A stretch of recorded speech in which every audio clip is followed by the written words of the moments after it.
என் நெஞ்சில் குடியிருக்கும் திருச்சி பகுதி மக்கள் உங்கள் அனைவருக்கும் என்னுடைய வணக்கம். எல்லாரும் எப்படி இருக்கிறீங்க? காலையில் எல்லாரும் சாப்பிட்டீங்களா? ரொம்ப நேரமா வெயிட் பண்றீங்க போல. இந்த சீக்கிரம் முடிச்சிடுறேன். கேஸ் பிரச்சனையெல்லாம் எப்படி இருக்கு? சரியாயிடுச்சா? சால்வ் ஆயிடுச்சா?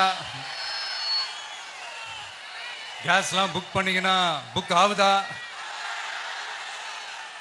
இந்த கேஸ் பிரச்சனையினால எவ்வளவு பிரச்சனைகள், எவ்வளவு டீ கடைகள் மூடிட்டாங்க, எவ்வளவு ஹோட்டல்ஸ் மூடிட்டாங்க, இதனால எவ்வளவு கஷ்டங்கள், எவ்வளவு நஷ்டங்கள்.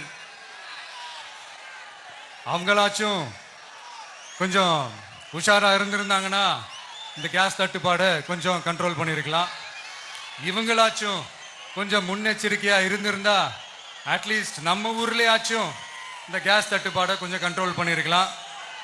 இவங்க 2 பேரும் தான் இதுக்கு காரணம். ஆனா நம்ம ஸ்டாலின் சாரை கேட்டீங்கன்னா நமக்கு அதுக்கும் சம்பந்தமே இல்லையே அப்படின்பாரு. ஆனா அவர் வீட்டில் ஏதாவது ஒரு ரைடுனா, அவர் வீட்டில் ஏதாவது ஒரு பிரச்சனைனா டெல்லிக்கு பறந்து போயிட்டு வருவாரு. இந்த கேஸ் சிலிண்டர் பிரச்சனைக்கு கொஞ்சம் டெல்லிக்கு பறந்து போயிட்டு வரலாம்ல, கொஞ்சம் பிரயோஜனமாச்சு இருக்கும்ல. கேஸ் சிலிண்டருக்கு மானியமா 100 ரூபாய் தருவேன்னு சொன்னீங்களே, என்ன ஆச்சு? கரும்புக்கு ஆதார விலையா 4000 ரூபாய் தருவேன்னு சொன்னீங்களே, என்ன ஆச்சு? இந்த ரேஷன்ல சர்க்கரை 1 கிலோ எக்ஸ்ட்ரா தருவேன்னு சொன்னீங்களே, என்னாச்சு? ரேஷன்ல உளுந்தம்பருப்பு கொடுப்பேன்னு சொன்னீங்களே, என்னாச்சு? நானும் இது எத்தனை வாட்டி ரிப்பீட் பண்றதுன்னு எனக்கு தெரியல. நீட்டை ரத்து செய்வோம்னு சொன்னீங்களே, என்னாச்சு? சோ இதெல்லாம் எதெல்லாம் அவரால் செய்ய முடியாதோ அதையெல்லாம் பொய் வாக்குறுதிகளா கொடுத்து ஏமாத்துறது தான் இவருடைய வேலையே. இப்ப அடுத்த செட் ஆஃப் இந்த பொய் வாக்குறுதிகளை ரெடி பண்ணிட்டாரு.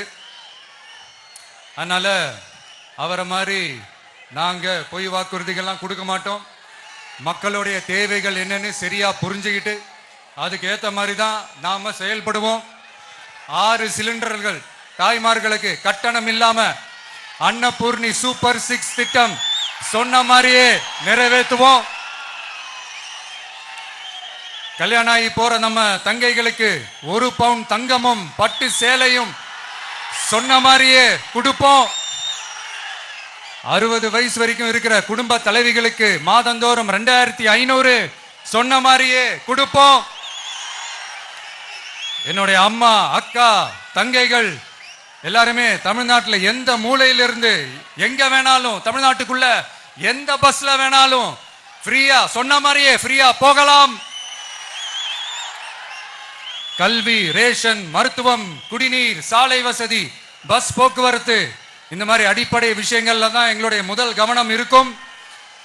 நான் ஏற்கனவே சொன்னது மாதிரி நிறைய கவர்மெண்ட் ஸ்கூல்ல இந்த டாய்லெட் வசதிகள்லாம் சரியா இல்ல, அதை சரிப்படுத்தணும்னு சொன்னோம். உடனே இதெல்லாம் ஒரு பெரிய விஷயமா அப்படின்ட்டு சில அறிவாளிங்க கேட்டாங்க.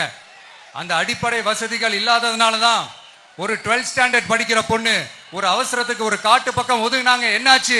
இந்த உலகத்தை விட்டே போயிட்டாங்க. அதுக்கு என்ன காரணம்? இந்த மாதிரி அடிப்படை வசதிகள் இல்லாததான் காரணம். அதனால என்னுடைய தாய்மார்களே, உங்களுக்கு பாதுகாப்பு இல்லாத இந்த அடிப்படை வசதிகள் கூட செஞ்சு கொடுக்காத இந்த தீய சக்தி திமுக அரசை என்ன பண்ணலாம்? தூக்கி வீசி அறிவோமா? எதுக்கு இப்ப அங்க இங்க சுத்திக்கிட்டு நம்ம ஊருக்கே வருவோம், நம்ம திருச்சிக்கே வருவோம். இங்க ஒரு மந்திரி இருக்கிறாரு,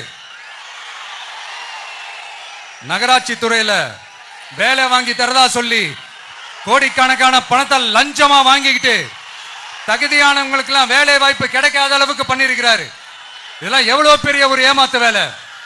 அதனால நம்ம தம்பி தங்கைகளே, உங்களுக்கு இந்த வேலை வாய்ப்பை பறிச்ச இந்த ஸ்டாலின் சார் சர்க்காரை என்ன பண்ணலாம்? தூக்கி வீசி அறிவோமா? உங்களுக்கு இந்த பாதுகாப்பு இல்லாத, சட்டம் ஒழுங்கு சரியில்லாத இந்த தீய சக்தி திமுக அரசை என்ன பண்ணலாம்? தூக்கி வீசி அறிவோமா? நகராட்சி துறையில மட்டுமே 1000 கோடிக்கு மேல ஊழல்னா அப்ப மத்த துறையில எல்லாம் கொஞ்சம் கணக்கு போட்டு பாருங்க, தலையெல்லாம் சுத்தி போயிடும். நான் கொஞ்ச நாளைக்கு முன்னாடி சொல்லியிருந்தேன், இந்த ஸ்டாலின் சார் டாக்ஸ் அப்படின்ட்டு, இந்த ஜிஎஸ்டி மாதிரி எஸ்எஸ்டி, அதை பத்தி அவங்க வாயை திறக்கலைங்க. என்னமோ அவங்களே ஒத்துக்கிட்ட மாதிரி இருக்குது. ஆமா, இப்படி ஒரு டாக்ஸ் இருக்குது அப்படின்னு அவங்களே ஒத்துக்கிட்ட மாதிரி ஆயிடுச்சு.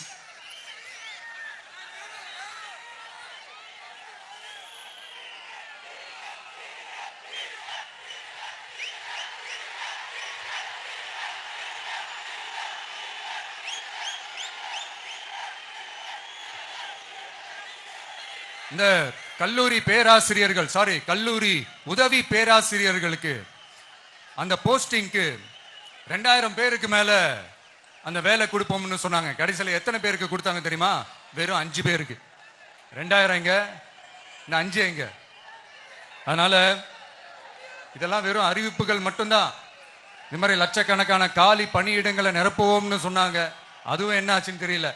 இதெல்லாம் வெறும் அறிவிப்புகள் மட்டும்தான். இதனால ஒரு யூஸுமே கிடையாது. யூஸ்லெஸ் கவர்மெண்ட் இது.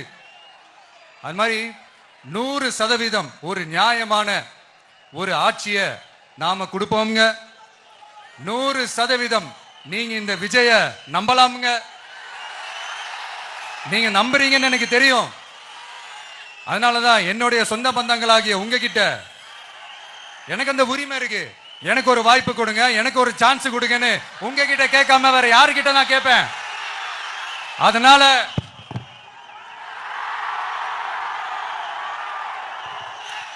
எனக்கு ஒரே ஒரு வாய்ப்பு கொடுங்க.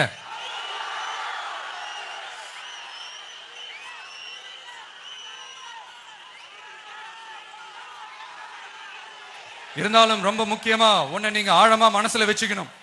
இந்த எலெக்ஷன்ல திமுக ஏலத்தில் எடுத்திருக்கிற கல்லாப்பெட்டி கூட்டணியோட சேர்ந்து, அப்புறம் நாம ஏற்கனவே சொன்னோமே அந்த மற்றும் பலர் கூட்டணின்னு ஒண்ணு இருக்குல்ல, அவங்களோடும் கள்ள கூட்டணி போட்டுக்கிட்டு எல்லாரும் முன்னா சேர்ந்துக்கிட்டு நம்மள உங்க விஜய எப்படியெல்லாம் எதிர்க்கிறாங்கன்னு நான் சொல்லிதான் உங்களுக்கு தெரியணும்னு அவசியம் இல்லை. இந்த கரூர் நிகழ்ச்சி சூழ்ச்சின்னு பலர் சொல்றது மாதிரி நம்ம கடைசி படமான ஜனநாயகன், அதான் நம்ம மனசுக்கு நெருக்கமான உங்க எல்லாரோடும் நமக்கு இருக்கிற பூர்வ ஜென்ம பந்தத்தை இன்னமும் எங்க இறுக்கமா மாத்திடுமோன்னு, எங்க அது இந்த தேர்தலில் நமக்கு மிகப்பெரிய ஆயுதமா மாறிடுமோன்னு ஒரு கூட்டு சூழ்ச்சி, அதோட இன்னும் பல பல சூழ்ச்சிகள். அதனால உங்க மகன், உங்க அண்ணன், உங்க தம்பி, உங்க விஜய் கேட்கிறேன், உங்களுக்காக நீதி கேட்க வந்த எனக்கும் சேர்த்துதான் நீதி வேண்டும். அவங்க கொள்ளையடிக்க இதுவரைக்கும் எப்படி உங்களை ஏமாத்திட்டு இருக்காங்க தெரியுமா? இந்த காங்கிரஸ்ல இருக்கிற சிலரை கையில பணப்பையில போட்டுக்கிட்டு சிறுபான்மை மக்களை ஏமாத்த ஒரு நேரடி பாதி கதர் கூட்டணி, அப்புறம் இந்த மற்றும் பலர் கூட்டணின்னு ஒண்ணு இருக்குல்ல, அதோட டெல்லி ஓனரோட ஒரு கொள்ளைப்புற கள்ள கூட்டணி, அதாவது பாதி காவி கூட்டணி. கொள்கைன்னு ஏமாத்துறாங்க. அதனால இந்த திமுகவையும் நம்பாதீங்க, இந்த பாஜகவையும் நம்பாதீங்க. 2 பேரும் வேற வேற கூட்டணி எல்லாம் கிடையாது, ஒரே கூட்டணி தான். 2 பேரையும் நம்பாதீங்க. இதுல எந்த டவுட்டும் உங்களுக்கு வேணாம். நீங்க திமுகவுக்கு ஓட்டு போட்டாலும் சரி, அந்த மற்றும் பலருக்கு நீங்க ஓட்டு போட்டாலும் சரி, நீங்க யாருக்கு ஓட்டு போடுறதுக்கு சமம்னு நீங்களே புரிஞ்சுக்கோங்க. அதனால இந்த வரப்போற தேர்தலில் டிவிகேக்கு உங்க சப்போர்ட்டியை கொடுங்க. இன்னும் பல வருஷத்துக்கு தமிழ்நாடு சூப்பரா இருக்கும். அப்புறம் நான் ஒரு விஷயத்தை திருப்பி ரிப்பீட் பண்றேன்னு சொல்லி யாரும் தவறா எடுத்துக்க வேணாம், ஏன்னா அது என்னுடைய கடமை. ஒவ்வொரு ஊருக்கும் போய் அதை நான் ரிப்பீட் சொல்லியே ஆகணும். ஏப்ரல் 23ஆம் தேதி சும்மா காலங்காத்தால பக்காவா ரெடி ஆயிட்டு ஓட்டர் ஐடி கார்டை கையில எடுத்துக்கிட்டு முதல்ல பூத்துல போய் நின்னு அந்த விசில் சின்னத்துக்கு நேரா இருக்கிற அந்த பட்டனை ஒரு அழுத்துங்க. உங்க வீட்டுல இருக்கிற ஒவ்வொருத்தரையும் அழைச்சிட்டு போங்க. சப்போஸ் வெளியூர்ல இருந்து இங்க திருச்சியில இருக்கீங்கன்னா, என்னடா ஊருக்கு போய் ஓட்டு போடணுமேன்ட்டு அசால்ட்டா விட்டுறாதீங்க. இப்பவே அட்வான்ஸ் அவங்களுடைய டிக்கெட்டை புக் பண்ணுங்க. இது ஒரு தலைமுறைக்கான ஒரு தேர்தல், உங்களுக்கான தேர்தல். எவ்வளவு பெரிய வசதியான வாழ்க்கையா இருந்தாலும் எல்லாத்தையும் உதறி தள்ளிட்டு உங்களுக்காக மட்டுமே வந்திருக்கிறேன். உங்களுக்காக நன்றி கடன் செலுத்துறதுக்காக மட்டுமே வந்திருக்கிறேன். அத்தனை வழிகளையும் தாங்கிக்கிட்டு உங்களுக்காக மட்டுமே வந்திருக்கிறேன். ஒரு நாளும் பொய் சொல்லி உங்களை நான் ஏமாத்த மாட்டேன். இந்த 4 முனை போட்டி, 40 முனை போட்டின்னு எத்தனை முனை போட்டின்னு வந்தாலும் இங்க இருமுனை போட்டி மட்டும்தான். ஒன்னு டிவிகே, இன்னொன்னு டிஎம்கே. மக்கள் விரோத ஆட்சி நடத்துற ஸ்டாலின் சார் வேணுமா, மக்களை நேசிக்கிற விஜய் வேணுமா? அவ்வளவுதான் இந்த தேர்தலே. அதனால உங்க விஜய்க்கு, உங்க அண்ணனுக்கு, உங்க தம்பிக்கு, உங்க பிள்ளைக்கு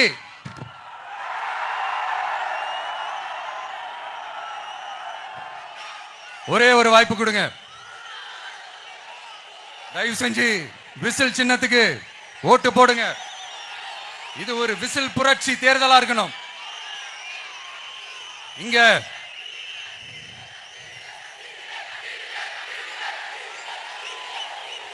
தேங்க்யூ தேங்க்யூ தேங்க்யூ தேங்க்யூ. இங்க திருச்சி இந்த எல்லா தொகுதியிலும் நம்மளுடைய நண்பர்களை, நம்மளுடைய தோழர்களை, வேட்பாளர்களா அன்னைக்கு அறிவிச்சேன், நான் நிப்பாட்டி இருக்கேன். அவங்க வேற, நான் வேறன்னு தயவு செஞ்சு பிரிச்சு பாத்துறாதீங்க. அவங்க எல்லாரையும் வெற்றி பெற செய்யணும்னு உங்க எல்லாரையும் தாழ்மையுடன் நான் கேட்டுக்கிறேன். நான் தன்னந்தனியாளு, நீ ஏழ நம்ம பாரு. கொஞ்சம் நவுந்தனா இங்க 8 கோடி பேரு. மிரல போது ஸ்டேட்டு எங்க விசில் சத்தம் கேட்டு. நல்லவங்க வாழ நீ விசிலு கடி ஓட்டு. கடைசி நம்பிக்கை மக்களை தேடி வருது. அதை இறுக்கி புடிச்சு ஒரு வரலாறு எழுது. உங்க விஜய் நான் வர. விசில் அடிக்க ரெடியா? கான்பிடண்டா இருங்க. நல்லதே நடக்கும். வெற்றி நிச்சயம். மீண்டும் சந்திக்கும் வரை நன்றி, வணக்கம்.